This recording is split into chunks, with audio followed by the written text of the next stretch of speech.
Señor esté con ustedes. Proclamación del Santo Evangelio según San Lucas. En aquel tiempo Jesús descendió del monte con sus discípulos y sus apóstoles y se detuvo en un llano.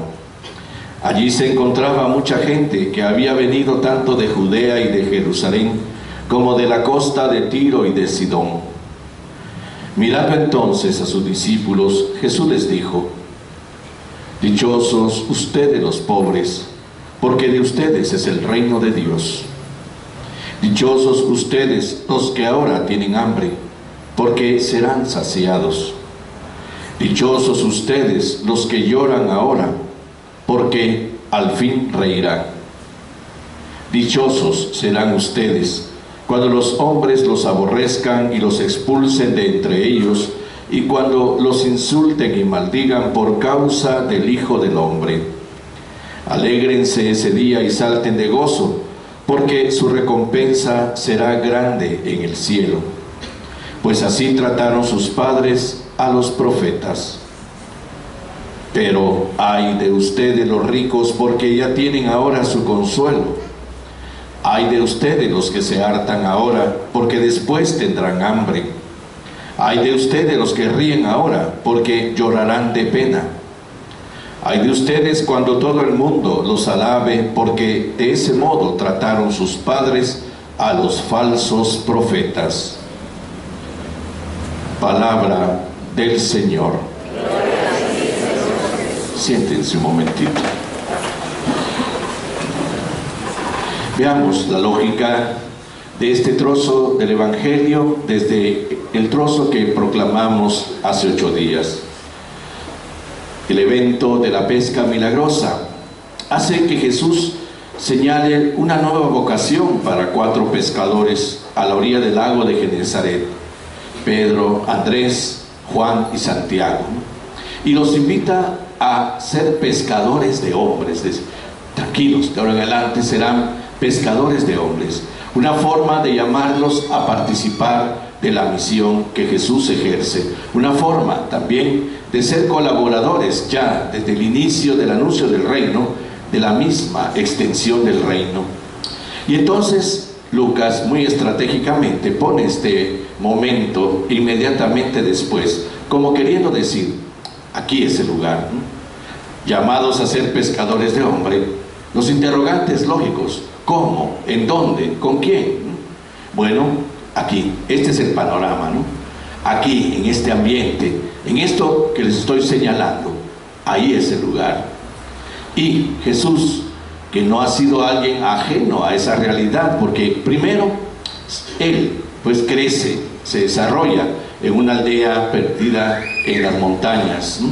Se desarrolla en una aldea muy pobre, con papás muy pobres, con gente muy pobre, con vecinos pobres, con gente que día a día lucha por sobrevivir, con gente que se queda a veces sin comer, ¿no? La realidad de Israel en ese tiempo era pobrísima.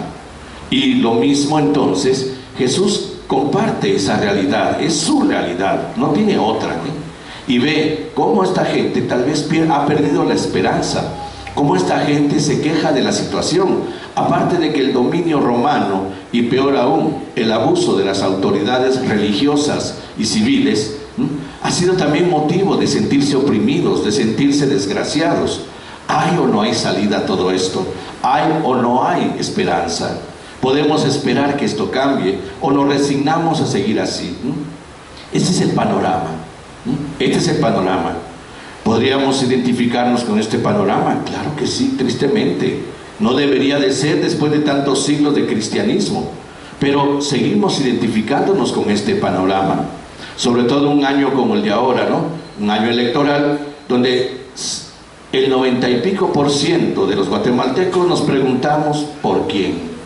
¿Valdrá la pena alguno de ellos? He escuchado muchísima gente que dice: esta vez no voy a votar. ¿Para qué? No son signos de resignación, no son signos de haber perdido la esperanza, delante de una realidad que no cambia y delante de actitudes políticas que siguen siendo tristemente las mismas. Y entonces este es nuestro panorama también. Un panorama que exige una nueva esperanza, una nueva visión de vida, un nuevo futuro. Y Jesús se lo pone a los discípulos delante como ellos también protagonistas de esa novedad. Y por eso los señala solidarios a ellos en esta realidad. Dichosos ustedes, los pobres, porque de ustedes es el reino de los cielos. Dichosos ustedes los que ahora tienen hambre, porque serán saciados. Dichosos ustedes los que lloran ahora, porque al fin reirán.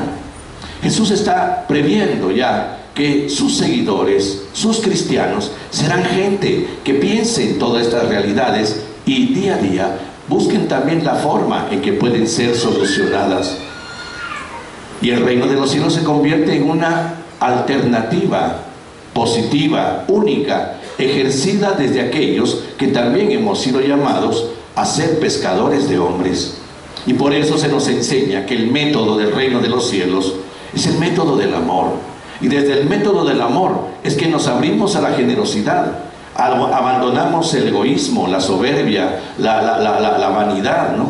Abandonamos las tendencias de nuestro tiempo, ¿no? Bañadas precisamente en cuestiones completamente distintas, contradictorias a esta. Porque si vamos a una mentalidad como la de nuestro tiempo, esto de aquí es risible, ¿no? Una payasadita, una bromita de Dios, ¿no? ¿Cómo es posible, ¿no?, que yo tenga que pensar en los demás? ¿No? Y es que precisamente así es el reino de los cielos. El problema está también en cómo nosotros vemos eso, porque está la otra parte. Ay de ustedes los ricos, porque ya tienen ahora su consuelo. Ay de ustedes los que se hartan ahora, porque después tendrán hambre. Ay de ustedes los que ríen ahora, porque llorarán de pena. Es decir, está esa otra parte que también nos interroga a nosotros. Miren que Jesús no ha cambiado, de acuerdo a Lucas, la mirada delante de sus discípulos. Siguen siendo ellos solidarios en una o en la otra forma, ¿eh? ¿De qué lado van a leer el Evangelio? ¿De qué lado leemos el Evangelio? ¿Lo leemos desde la primera parte, dichosos, o lo leemos desde la segunda parte, ay de? ¿En cuál de esas partes nos identificamos? El Evangelio nunca, nunca será un motivo de condena, ni de señalamiento para juzgar, ni marginar, ni rechazar a nadie, mucho menos para exclusivizar. Pero sí será la verdad que penetra como espada de doble filo en el corazón del cristiano, para que se descubra delante de estas dos realidades, de cuál lado escuchará, de cuál lado se sentirá interpelado y llamado, ¿eh? Y eso es lo que nos toca ahora. Podríamos decir que delante ya de la aurora de la Cuaresma, esto lo anticipa, ¿eh? Para hacernos recordar que si la Cuaresma es un tiempo fuerte de conversión, no quiere decir que se quede en ese tiempo, sino que por ser tiempo fuerte nos tiene que invitar a una actitud constante, permanente en nuestra vida. Sea Pascua, sea Cuaresma, sea tiempo de Adviento, sea tiempo de Navidad, el cristiano es alguien que vive la experiencia de una transformación diaria, de una conversión de todos los días, para ir descubriendo desde el Evangelio su punto de referencia. Y entonces aquí tenemos una forma de podernos hacer un examen. ¿De qué lado leo el Evangelio? Porque la última parte, ay de ustedes los ricos, no es un señalamiento para condenar a nadie, sino para ponernos delante de una perspectiva que precisamente San Pablo nos lo dice con toda claridad. Si nuestra esperanza en Cristo se redujera tan solo a las cosas de esta vida, seríamos los más infelices del mundo, ¿eh? Y entonces, a veces, nuestros egoísmos, nuestras vanidades, nuestras soberbias, surgen de cómo nosotros entendemos la vida. Y a veces la entendemos como algo estacionado en lo temporal. Y entonces aquí hay que desarrollar todo lo económico, aquí hay que desarrollar todo el prestigio, aquí hay que desarrollar todo el poder, ¿no? Y por eso mismo es muy fácil que nos dejemos llevar por tendencias materialistas, consumistas, que muchas veces contradicen nuestra esperanza cristiana. Que es claro, San Pablo, aquí no se resuelve todo. Y aquí no es la solución definitiva de nada, ¿no? Porque si nuestra esperanza está puesta solo en las cosas pasajeras, temporales, materiales, qué triste sería nuestra vida, dice San Pablo. Porque ante los gozos y los placeres que nos hacen sentirnos como dichosos en esta tierra, también está la angustia y la trágica forma de pensar en la muerte. y la muerte viene. Pero entonces, ahí es donde se abre la esperanza cristiana. Entonces la solución no es aquí en la tierra, pero empieza a ser solución cuando vamos haciendo de la tierra el cielo. Y entonces se nos enseña un camino de nuestra patria definitiva y la identidad de esa patria definitiva. Y esa identidad está ligada a la forma en que Jesús presenta las cosas y nos invita también a nosotros a acogerlas desde la verdad. Y por eso entonces, ¿dónde nos identificamos? ¿En dónde ponemos nuestra confianza? ¿En dónde ponemos nuestra esperanza? ¿Dónde está puesto nuestro corazón? Ahí donde esté tu corazón, ahí está también tu tesoro, dice Jesús. Y bueno, lo de hoy nos interpela, claro que nos interpela, porque caemos muy fácilmente en la tentación de la tendencia de nuestro tiempo y dejar a un lado entonces aquello que es nuestra identidad cristiana, ligada íntimamente a la llamada a construir el reino de Dios. Y eso solo puede hacerse con una conciencia de satisfacción de lo necesario, porque nos hemos generado necesidades que no lo son. Nos hemos generado prestigios, posiciones, nos hemos generado también ideas de poder y de dominio que al final contradicen nuestra condición cristiana. Entonces es una purificación. ¿Cómo entrar en la dimensión de lo verdaderamente cristiano? Primero Jesús nos pone delante del Padre Providente. Danos hoy el pan de cada día. Es una oración puesta en la confianza de Dios, que como Padre no dejará que cada día exista aquello que de verdad satisface nuestras necesidades. ¿Por medio de quién? De la generosidad de sus hijos. Siempre, Jesús lo dijo, a los pobres tristemente los tendrán siempre. El ideal no es ese, pero estarán siempre ahí. Y entonces habrá quienes tienen más y quienes tienen menos. Desde el más, ¿cómo hacemos para los de menos? ¿Qué hacemos para los de menos? Y entonces ahí viene la respuesta, digamos, esperanzada que tendrán los pobres, de acuerdo a aquellos que desde el reino de los cielos, vivido como experiencia diaria, serán generosos, compartirán, serán solidarios, serán gente que pensará también en ellos. Y por eso, tranquilos, ¿hay alguien de nuestro lado? Se preguntará toda esta gente. Sí, Dios está de vuestro lado, dice Jesús, ¿no? ¿Hay alguien que nos entienda? Sí, yo te entiendo, yo viví tu misma realidad. ¿Hay alguien que pueda garantizarnos esperanza? Yo anuncio el reino de los cielos, y aquel que lo acoge sabe lo que tiene que hacer con respecto de sus hermanos. Y entonces sí hay esperanza, y entonces sí empiecen a sentirse aliviados, dichosos, porque esto va a terminar, esto no es definitivo, y tampoco va a ser una esperanza efímera de un cielo que lo resuelve todo, porque el cielo es aquí abajo. Allá arriba, ¿qué me importa? El día que llegue, llego, ¿no? Pero Dios me ha puesto a construir el cielo aquí, y aquí es el lugar donde yo realizo ese reino de los cielos, y me pone delante entonces de una realidad en la que yo tengo que meditar sobre mi persona, identificado como cristiano. ¿Qué es lo que tengo que hacer? ¿Qué es lo que tengo que hacer? Por eso, ninguna de las dos formas de entender el Evangelio de hoy, de leerlo, dichosos o el ay, están ligadas a una permanencia de marginar, vuelvo a repetir, de exclusivizar, de rechazar. Jesús no está marginando a los ricos, no los está rechazando, no está exclusivizando a los pobres, está diciendo a los ricos que tienen cuidado, porque eso va a llevarlos a la ruina, satisfechos de lo temporal. ¿Y dónde está la esperanza de lo eterno? O satisfechos de lo temporal de verdad. No hay tantos millonarios infelices en esta tierra, muchísimos, que a quienes les falta hasta la libertad de movimiento. Entonces, ay de ustedes, miren, este es su dolor. Entonces salgan de esa actitud, pónganse delante del compartir, pónganse delante de la generosidad, pónganse delante de dejar atrás sus egoísmos, porque eso es el reino de los cielos. Entonces es una figura fuerte la de hoy, y bastante, yo diría, interpelante. Nos pone en examen. Claro que nos ponen examen. ¿Por qué razón me sigo llamando cristiano? ¿Por qué razón sigo diciendo que creo en Dios? ¿Cuál es la verdadera razón de todo esto? Jesús nos da la respuesta en estos dos espacios del Evangelio. Y ser capaces entonces de ir descubriendo que muchas de las cosas las hacemos por vanidad, por soberbia.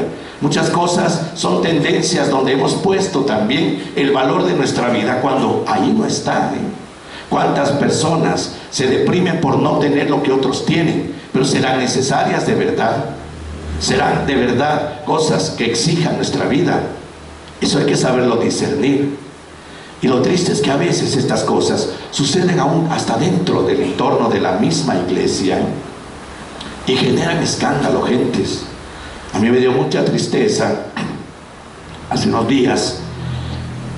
Los editores de los periódicos tienen también su forma de presentar las cosas, ¿no? Y en cierto modo también de tirar su pedradita por ahí. Y esta vez lo hicieron justamente. En una página ponen toda la polémica de estos diputados que estaban por echar a perder la posibilidad, creo que la echaron a perder al final de cuentas, ¿no? Allá ellos. La posibilidad de que Guatemala recibiera un crédito para poder ayudar a la situación de la desnutrición infantil. Mueren niños desnutridos en Guatemala, ¿eh? Ese es un escándalo en un país que tiene tanto. Claro que lo tiene, ¿eh? Los primeros que dicen que no hay que dejar que nazcan más niños, los primeros que dicen que no hay que estar hablando de repartir, sino de no sé qué y no sé cuánto, son aquellos que tienen un montón y niegan una realidad, ¿no? Y muere de hambre la gente aquí. Yo lo vi en Jocotán, porque yo 10 años trabajé como sacerdote en la diócesis de Zacapa y Chiquimula, y vi gente morir de hambre en Jocotán en esos años. Muere gente de hambre. Y entonces estaba esa posibilidad de un crédito para poder satisfacer las exigencias de la desnutrición infantil en Guatemala. Y en una esquina, muy bien puesta, la celebración de una hermandad que acababa de mandar a hacer un anda gigantesca, ¿eh? Que costó miles y miles y miles y miles de quetzales. Un anda para pasear al Señor muerto, obviamente, porque el vivo los interpela, ¿eh? El Viernes Santo, ¿eh? Era chocante.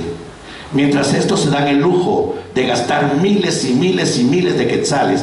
Lo sé porque el año pasado, pues, el grupito que tiene la devoción del Nazareno acá quería pues sacar un anda, y un anda de 20 brazos costaba como 6,000, 7,000 quetzales. Una andita sencilla. Estas andas no son tan sencillas, tan talladas en madera y qué sé yo, con 1 metro de arriba para desde tu hombro hasta donde está la base del anda, etcétera, la plataforma del anda.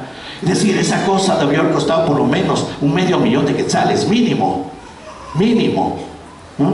Si no más. Y eso es una bofetada a los niños desnutridos, ¿no?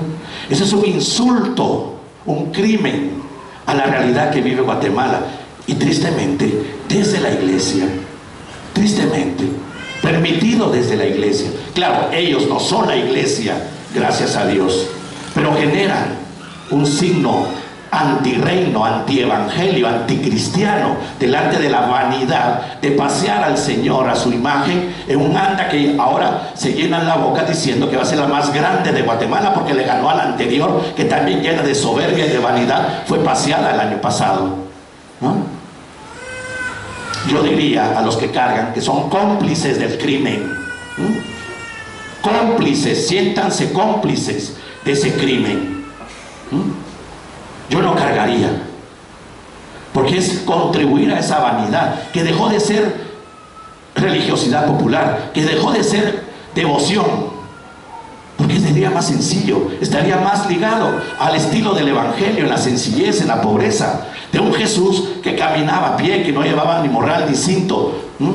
Que se detenía en las casas a pedir comida, ¿no? Y no tiene por qué ser paseado en la soberbia y la vanidad de estas infelices hermandades en andas gigantescas millonarias que al final son un insulto a la pobreza de Guatemala, ¿no? Cuidado, cargadores. Piensen bien, si no son cómplices de estar sosteniendo ya no una devoción, porque dejó de serlo hace mucho tiempo, sino una soberbia, que es distinto. Y la soberbia es el verdadero satanismo en nuestro tiempo, y eso duele. Miren el evangelio de hoy y compárenlo con esa actitud de hermandad cristiana. Compárenlo y entreguen en una consideración. La libertad de optar es de ustedes. Yo tengo mi forma de pensar desde el principio, desde mi conversión, y jamás acepté esas cosas, jamás. Tenemos un nazareno aquí, porque yo consulté con Monseñor Bian, yo no lo quería. Se los dije cuando vine a esta parroquia. Aquí nunca va a haber una hermandad, nunca va a salir una procesión de esas, nunca. Pero consultando con Monseñor Bian, en ese tiempo nuestro arzobispo, me dijo: dale su espacio, también son parte de tu parroquia. Y tenía razón, ¿por qué se los voy a negar? Pero entonces, un sencillo nazareno que permite una devoción, que permite una interpretación de la vida desde su pasión, desde su muerte, eso es lo que vale de ese tipo de devociones. Pero lo demás es soberbia, lo demás es vanidad anticristiana delante de la pobreza de nuestra gente. Habría que ver qué hacen estas hermandades para paliarla. Por lo menos que tuvieran un gesto de generosidad, pero no lo tienen. Y entonces leámonos en el evangelio de hoy. Leámonos en el evangelio de hoy. Ya desde aquí, entonces, ¿de qué lado lo estamos leyendo? ¿Desde el dichosos o desde el ay? De ninguno de los dos lados Dios quiere ponernos en una actitud, llamémosla así, de vergüenza, de evidencia. No, quiere llamarnos desde Jesús a un cambio de vida, a una conversión permanente. Esa es la razón de nuestra fe, esa es la razón de nuestra identidad cristiana. Y por lo tanto, entonces, eso es el anuncio del reino. ¿Cuántos cuentan con nosotros para sentirse consolados, para sentirse esperanzados, para sentirse sostenidos, para comer y beber? ¿Cuántos esperan de nosotros eso? Porque ahí está la respuesta. En la multiplicación de los panes y de los peces, Jesús dijo claramente a los discípulos: denles ustedes de comer. Llegará el tiempo en que íbamos a ser tantos los cristianos que podíamos entender estas bienaventuranzas, podíamos entender el evangelio. Es hora de entenderlo. Vamos a confirmar nuestra fe.